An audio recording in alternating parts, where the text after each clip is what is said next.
विधायक जो आपके पार्टी में रहे हैं उन्होंने समर्थन देकर के तो खेल बिगाड़ ही दिया ना। नहीं नहीं, खेल बिगाड़ क्या दिया, खेल बना दिया ना हम लोग। आपका बना नहीं है कुछ एकदम समाटा ऐसा लालू जी नहीं करते थे कभी, तो जरूर ससुराल से क्या परंपरा रही है पहले से हर साल करने। विधायक जो आपके पार्टी में रहे हैं उन्होंने समर्थन देकर के तो खेल बिगाड़ ही दिया ना। नहीं नहीं, खेल बिगाड़ क्या दिया, खेल बना दिया ना हम लोग। आपका बना दिया। हाँ तो महागठबंधन का खेल तो बिगाड़ दिया। अब महागठबंधन तो ऐसे ही बिगड़ा हुआ है, तो उसमें क्या सोचना है। तेजस्वी यादव राज्यसभा चुनाव के बाद बाहर भाग गए बिहार से। देखिए, हम फिर कहेंगे कि तेजस्वी यादव जी विपक्ष की भूमिका जो होनी चाहिए उस रूप में खरा नहीं उतर पा रहे हैं। और अभी नहीं तो जनता कभी 10 साल 20 साल इतना लंबा है अभी, तो उनको उस रूप में सोचना चाहिए। और विपक्ष का काम है, ठीक है चुनाव में हार हुई, उसको स्वीकार करते हुए फिर से लगना चाहिए। अब जब चुनाव होता है तो यहाँ है और बाकी फिर दृश्य से गायब हो जाते हैं, तो यह उनके हित में भी नहीं है और हमको लगता है कि बिहार के हित में भी नहीं है। विपक्ष को भी अपनी भूमिका हमेशा निश्चित रूप से करते रहना चाहिए, तभी जाकर चीज़ें ठीक से चलती हैं। 35 साल में पहली बार हुआ है कि आरजेडी के दफ्तर में लालू जी के घर पर इफ्तार पार्टी नहीं हुई, रमजान नहीं मनाया गया, ईद नहीं मनाया गया।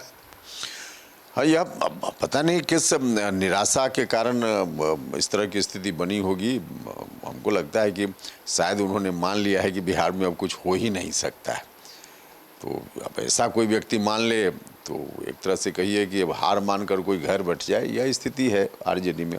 अब इस स्थिति पर तो वही कुछ बताया कि एक अल्पसंख्यक विधायक ने दगा दे दिया जिसकी वजह से हार हो गई। बहुत आहत हैं तेजस्वी। नहीं, देखिए इस तरह की स्थिति पार्टी में राजनीति में आते रहती है। कई बार ऐसी चीज़ हो जाती है दल के अंदर जो आदमी जिसकी कल्पना नहीं करता है, तो हो गया तो फिर उसको आगे आदमी कैसे फेस करे इसको देखता है ना, कि उसको लेकर के बैठ जाता है कि अब कुछ होगा नहीं, यह मान लेता है। अगर यह मान लिया हो तेजस्वी ने तो अब उनका मामला है। आखिरी सवाल, शाहाबाद की जनता बहुत उम्मीद लगाए हुए है, वहाँ के लिए कुछ खास योजना? देखिए, वहाँ के लोगों के मन में जो भी वहाँ के लिए है, तमाम चीज़ें भारत सरकार की मदद से हो, राज्य सरकार की मदद से हो, जैसे भी हो, निश्चित रूप से सभी चीज़ें होंगी। वहाँ के लोगों को भरोसा और धैर्य रखना चाहिए। शाहाबाद के लोग बोल रहे हैं कि उपेंद्र कुशवाहा की वजह से हमने पूरा शाहाबाद जिताया है, तो उसकी कीमत चाहिए। हमने कहा ना कि किसी की वजह से जिताया हुआ कोई बहुत बड़ा मामला नहीं। हाँ, वहाँ का डेवलपमेंट चाहिए हर तरह से, तो हर तरह से डेवलपमेंट होगा।